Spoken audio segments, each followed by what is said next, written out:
Our top story tonight is a devastating fire that destroyed two businesses in Springland Village, Quarantine Berbice. The fire, which began at an upholstery business, quickly spread to an adjacent hotel and restaurant.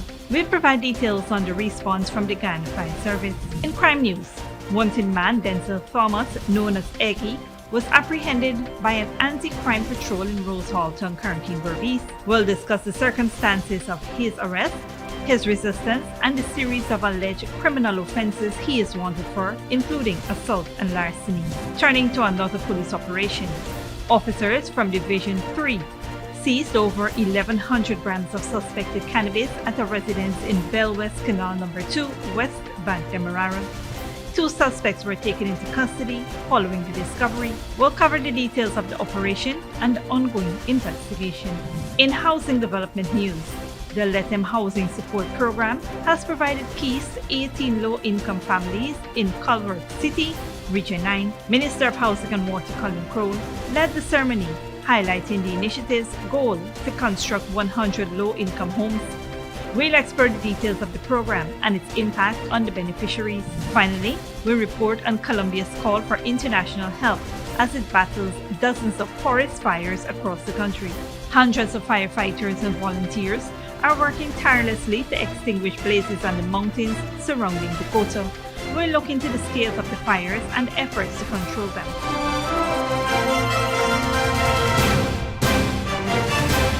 Welcome to this broadcast of Channel 2 Headline News Update for January 29, 2024. I am Baby Bacchus. Thank you for joining us. First up, a fire of unknown origin destroyed two businesses in Springland Village, Quarantine Berbice earlier today. According to reports, the fire began at an upholstery business owned by Mahendra Prasad of number 75 Village, Upper Quarantine Berbice. The fire swept through his two-story wooden structure before spreading to the Ritz Hotel and a restaurant next door.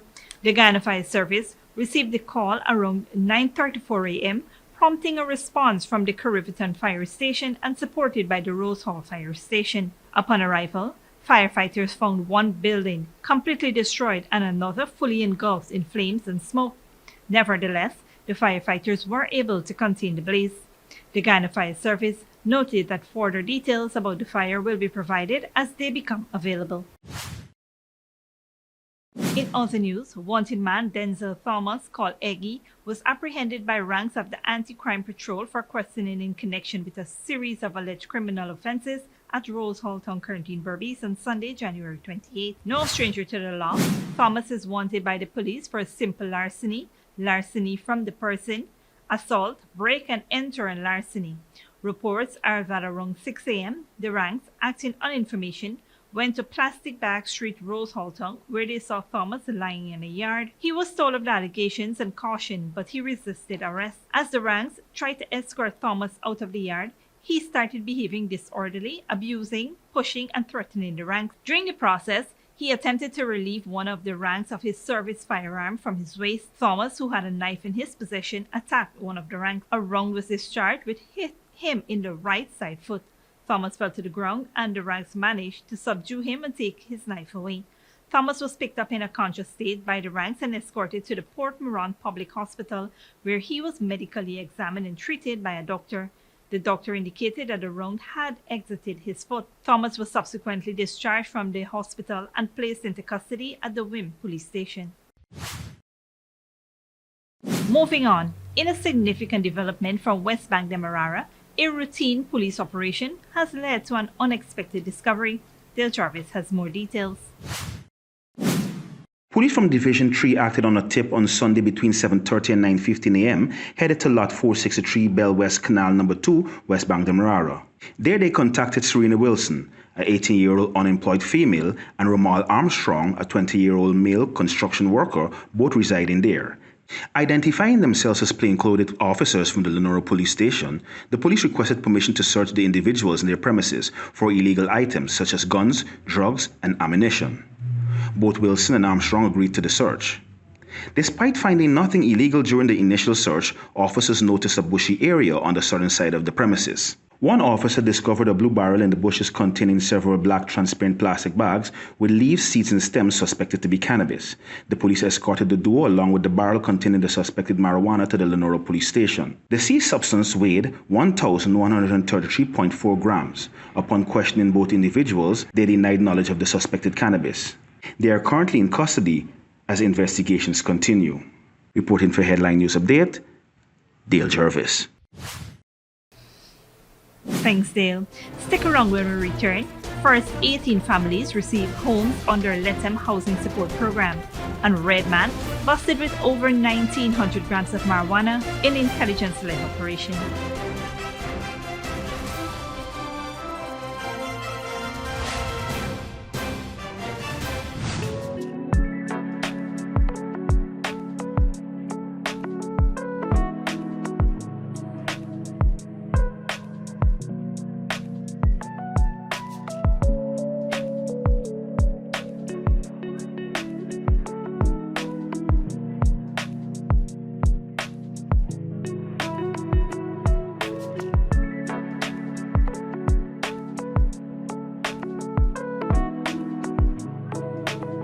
Ladies and gentlemen, are you ready to kick off the new year with a bang?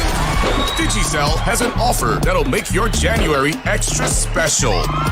Imagine winning up to $1 million in free groceries in Digicel's $6 million groceries extravaganza. Simply top up with $1,000 or more, and you can be one of 6 lucky winners to enjoy the ultimate shopping spree worth $6 million. What are you waiting for? Start topping up today. Digicel, the network for everyone, everywhere. Good girl forget things. What's the problem, Granny? I want money for borrow for do a surgery. I was dancing and I fall and fracture my hip. If you need some quick money, you should check Lender's Jewelry and Pawn Shop. Lender's Jewelry and Pawn Shop, Lot 238 South Road Border, Georgetown. Get jewelry made to order in just 72 hours. We also accept vehicles. Lender's, best rates, longest payback period. Boys, I get through. Plus, I could dance again. Lender's Jewelry and Pawn Shop.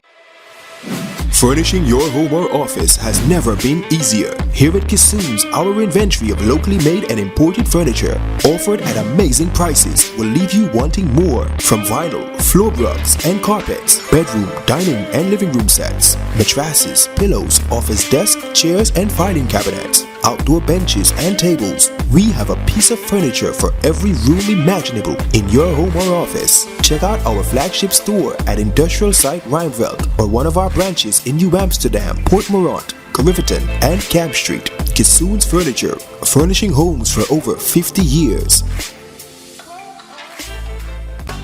Sneakily with a gift of sight from Modern Optical Services. Let our professional team examine and prescribe what's best for your eyes. Common smiles make fashionable faces. See us for a full line of optical services, including brand name and prescription eyewear.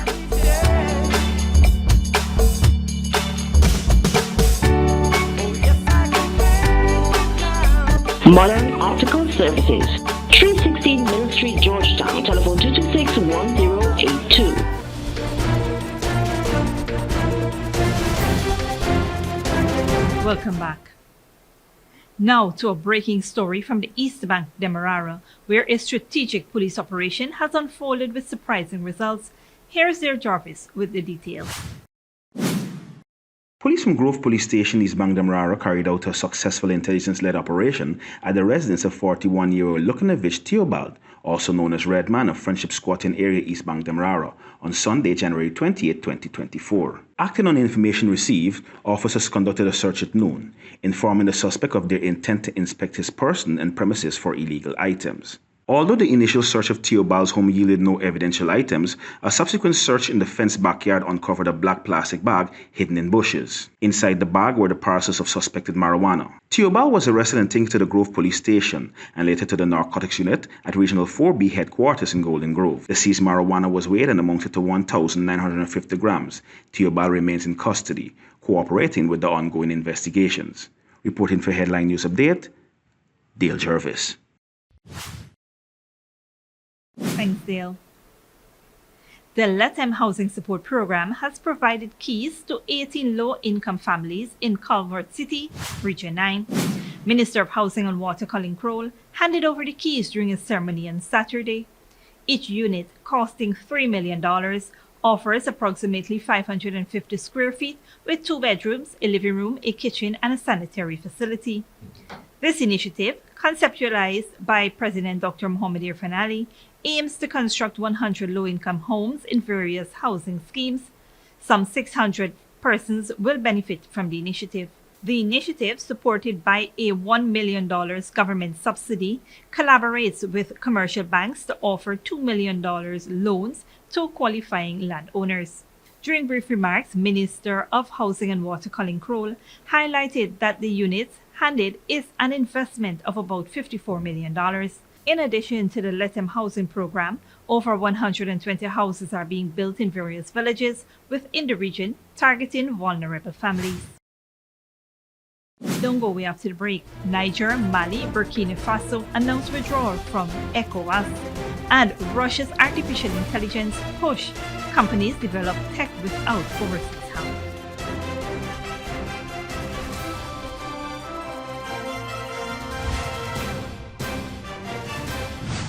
Good girl forget things.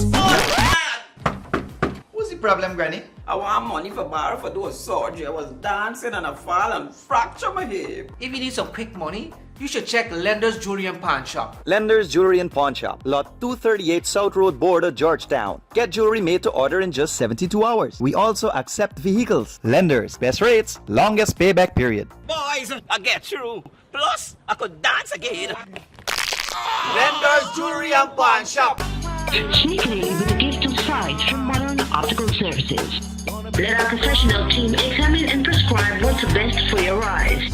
Common smiles make fashionable faces. See us for a full line of optical services, including brand name and prescription eyewear.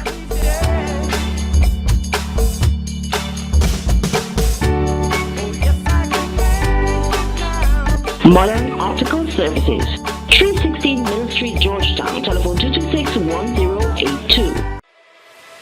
Furnishing your home or office has never been easier. Here at Kissoon's, our inventory of locally made and imported furniture, offered at amazing prices, will leave you wanting more. From vinyl, floor rugs and carpets, bedroom, dining and living room sets, mattresses, pillows, office desk, chairs and filing cabinets, outdoor benches and tables. We have a piece of furniture for every room imaginable in your home or office. Check out our flagship store at Industrial Site Rijnveld or one of our branches in New Amsterdam, Port Morant, Riverton and Camp Street. Kissoon's Furniture, furnishing homes for over 50 years.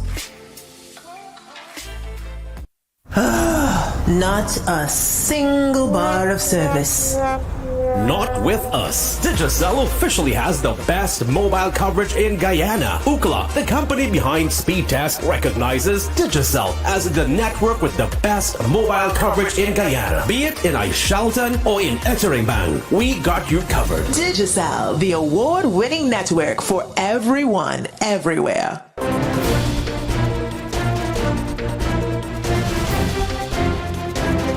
Welcome back. Now we take a look at what's happening in the region and around the world. Colombia is calling for international help as it battles dozens of forest fires across the country. Hundreds of firefighters and volunteers have been trying to extinguish blazes on the mountains surrounding Bogota. Al Jazeera's Alexandria Rampieti has more. From the air and on the ground, hundreds of firefighters and soldiers from the Colombian army have been battling around the clock against dozens of forest fires burning across the country. In the capital Bogota, there are at least 6 fires in the city's surrounding hills, some of them close to buildings and houses. Emergency teams are using hose, rakes and machetes to create fire breaks on the sloping hills to contain the fires. Some hotspots are still active. They are being contained, but at night, because of the high altitude and the winds, they flare up again, creating new fires. On the streets of Bogota, many are wearing masks to deal with the worsening air quality. Schools and universities close to the fire were closed, and dozens of flights cancelled or delayed due to low visibility. It's the worst I have seen in many years, and I have been living 3 blocks from here for 45 years. Experts say a particularly severe dry season compounded by El Niño weather phenomenon, which typically produces hotter and drier weather, together with climate change, are to blame. But they're not excluding a human hand in some of the outbreaks. Overall, Colombia's put out more than 200 fires this month across much of the country, around 8 per day, as cities and towns face record temperatures. The government says it has already spent almost half of the budget set out for confronting El Niño. President Gustavo Petro declared a natural disaster to transfer more resources to fight the fires and pleaded for international help. The fundamental problem during this season is not just a lack of water, but the heat as well. The water evaporates and the fire happens. It's an aggravated El Niño phenomenon, and on top of that, you have global warming, the climate crisis. Meteorologists fear that this could be just the beginning of an extended and possibly unprecedented dry spell that could bring more fires and droughts across much of the country. And many also fear that Colombia might be ill-prepared for it. Alessandro Rampietti, Al Jazeera, Bogotá. Internationally, Niger, Mali and Burkina Faso have withdrawn from the West African bloc, ECOWAS. They accuse the group of imposing inhumane sanctions in response to the recent coups in their countries. ECOWAS says it has not been notified of their decisions. Al Jazeera's Nicholas He reports. Ending a 49-year-long union. The announcement was made live and simultaneously on the national televisions of Niger, Burkina Faso and Mali. The three countries are withdrawing from the West African regional bloc known as ECOWAS, which includes all 16 West African nations. The organization imposed sanctions against the three nations after their militaries took power in a coup in recent years. ECOWAS is calling for a return to civilian rule. The joint decision to leave the union is an act of defiance by the military juntas in the face of sanctions that limit border movements and the ability to trade, hurting the country's already vulnerable economies. ECOWAS allegedly adopted an irrational and unacceptable stance by imposing sanctions that were illegal, illegitimate, inhumane and irresponsible, in violation of its own statutes. Created in 1975, the Economic Community of West African States was intended to bring closer economic ties, prevent military coups, and protect democracy. Critics now see it as a club for corrupt and aging African leaders, clinging to power out of touch with the aspiration of their young population and influenced by the West. If our people say we want to be governed by a military man, why are we going to refuse them? Is it ECOWAS that comes to give us food? Does ECOWAS pay our soldiers? And why should it have a say in how we govern ourselves? Last September, the junta leaders of the three nations signed a mutual defense pact they call the Sahel State Alliance. It commits each country to come to the other's defense if their territorial integrity is threatened both from internal and external forces. Many in this region say this is an important issue the West African bloc has failed to address. For the junta leaders, the needs of Mali, Niger and Burkina Faso feels ignored by ECOWAS. It is a relationship they no longer want to be a part of. Nicholas Hawk, Al Jazeera. Finally, artificial intelligence strategies are a government priority in Russia. But after the launch of its so-called special military operation in Ukraine, Russia's been forced to develop domestic AI projects without technological supports from abroad. Al Jazeera's Yulia Shapovalova looks at some of these innovations and the role AI is already playing in everyday life. A snapshot of an ordinary day in Moscow. People go about their business, hardly paying any attention to the robots navigating the streets. Come rain or shine, these six-wheeled devices deliver documents, parcels and food from companies, supermarkets and restaurants. This is the third generation of our robots. They move easily in the snow and navigate in the rain. They are not bothered by temperatures from minus 30 degrees to 30+ degrees Celsius. The ordering process takes just a couple of minutes using an app, after which the robot hits the streets. A 3D map installed in their brain prevents them from getting lost, and electronic eyes help overcome obstacles, something that sometimes might prove to be quite challenging in the adverse Russian weather. Videos of people trying to help a delivery robot out of a snowdrift have gone viral online. Manufacturers are confident the cost of delivery by humans and their robots will be equal in the near future. Therefore, it opens more business prospects for the project. Environmental concerns were a driving force behind these electric ferries. Launched in mid-2023, they've become part of Moscow's public transport, alongside regular buses, trams and the metro. As you know, in winter the Moscow River freezes, so these year-round electric ferries are capable of breaking the 20-centimetre thick layer of ice. All the technologies we use here are domestic ones. The ferries can carry 50 passengers per journey and offer USB chargers and Wi-Fi access. Authorities say they produce no harmful emissions. And although their relatively sedate pace makes them rather unsuitable for the daily commute to work, they have proved popular with tourists. Another machine designed for an urban landscape is Pixel, a multi-role unmanned cleaner for closed venues such as parks and museums. We are joking. We've managed to merge something that seemed impossible to combine. Our Pixel robot is a collaboration between IT specialists and utility workers. The robot can work 24 hours a day with breaks for recharging and refilling with water in summer or for defrosting liquids in winter. It can be controlled remotely or operate autonomously. These AI solutions can make people's lives much easier.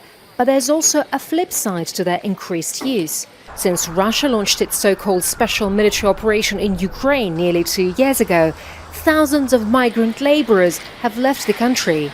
The local currency, the ruble, has gradually depreciated and working conditions have deteriorated, prompting innovators to fast-track AI technology to partially supplement the human workforce.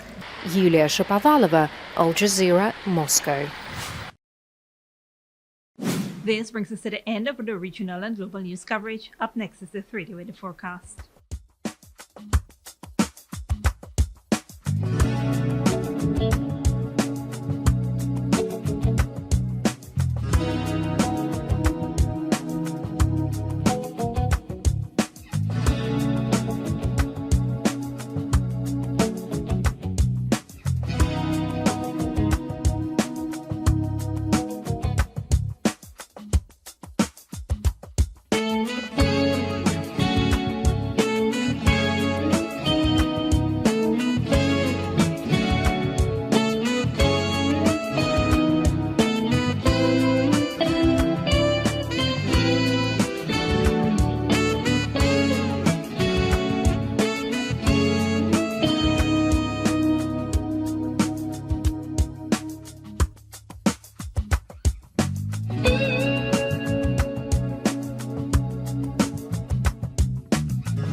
TV2 Headline News for this Monday evening. As we take our leave, we invite you to follow us on Facebook and YouTube.